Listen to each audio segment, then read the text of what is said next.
How to swap a battery.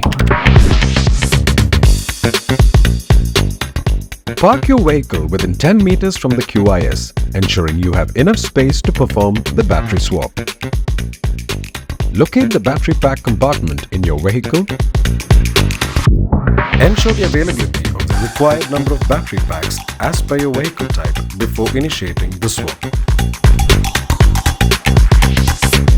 Swipe your key fob on the designated area of the QIS.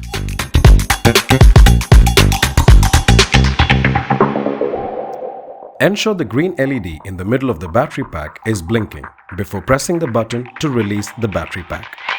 Carefully remove the used battery pack from the vehicle and place it into the QIS.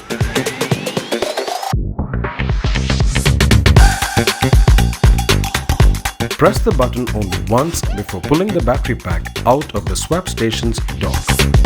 Grab a fresh battery pack and insert it securely into the battery pack compartment of your vehicle. Remember to drive safely and enjoy your uninterrupted journey.